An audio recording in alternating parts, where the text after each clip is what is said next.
ಕರಾವಳಿಯಲ್ಲಿ ರಣರಕ್ಕಸ ಮಳೆಯ ರೌದ್ರ ನರ್ತನ ಶುರುವಾಗಿದೆ. ಮಂಗಳೂರು ಗ್ರಾಮಾಂತರ ಘಟ್ಟ ಪ್ರದೇಶದಲ್ಲಿ ಭಾರೀ ಮಳೆಯಾಗುತ್ತಿದ್ದು ವರುಣಾರ್ಭಟಕ್ಕೆ ಸಾಲು ಸಾಲು ಅವಾಂತರ ಸೃಷ್ಟಿಯ ಹಿನ್ನೆಲೆ ಬೆಳ್ತಂಗಡಿ ತಾಲೂಕಿನ ಶಾಲೆಗಳಿಗೆ ನಾಳೆ ರಜೆಯನ್ನ ಘೋಷಣೆ ಮಾಡಲಾಗಿದೆ.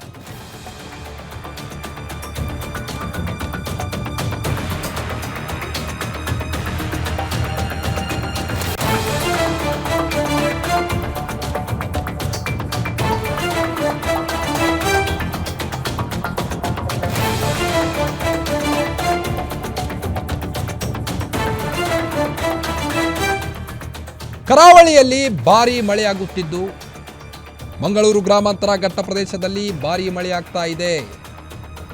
ವರುಣಾರ್ಭಟಕ್ಕೆ ಸಾಲು ಸಾಲು ಅವಾಂತರ ಸೃಷ್ಟಿಯಾಗ್ತಾ ಇದೆ. ಮಂಗಳೂರಿನಲ್ಲಿ ಬೆಳ್ತಂಗಡಿ ತಾಲೂಕಿನ ಶಾಲೆಗಳಿಗೆ ನಾಳೆ ರಜೆಯನ್ನ ಘೋಷಣೆ ಮಾಡಲಾಗಿರುವಂಥದ್ದು.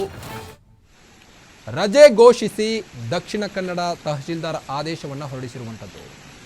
ಅಂಗನವಾಡಿ ಪ್ರೌಢಶಾಲೆಗಳಿಗೆ ರಜೆಯನ್ನ ಘೋಷಿಸಿ ಆದೇಶವನ್ನು ಹೊರಡಿಸಿದ್ದಾರೆ. ಈಗಾಗಲೇ ಮಂಗಳೂರಿನಲ್ಲಿ ರಣಭೀಕರ ಮಳೆಯಿಂದಾಗಿ ಸಾಕಷ್ಟು ಪರದಾಡ್ತಾ ಇದ್ದಾರೆ ಜನರು. ಇನ್ನು ಮಂಗಳೂರು ಮಳೆಯಿಂದಾಗಿ ಸಂಪೂರ್ಣ ಜಲಾವೃತಗೊಂಡಿದೆ. ನೀವು ದೃಶ್ಯದಲ್ಲಿ ಗಮನಿಸಬಹುದು, ವರುಣಾರ್ಭಟಕ್ಕೆ ಸಾಲು ಸಾಲು ಅವಾಂತರ ಸೃಷ್ಟಿಯಾಗ್ತಾ ಇರುವಂಥದ್ದನ್ನು ಮಂಗಳೂರಿನಲ್ಲಿ. ಹೀಗಾಗಿ ಮಕ್ಕಳಿಗೆ ದಕ್ಷಿಣ ಕನ್ನಡ ತಹಶೀಲ್ದಾರ್ ಆದೇಶವನ್ನು ಹೊರಡಿಸಿದ್ದಾರೆ, ನಾಳೆ ರಜೆ ಘೋಷಿಸಬೇಕು ಅಂತ.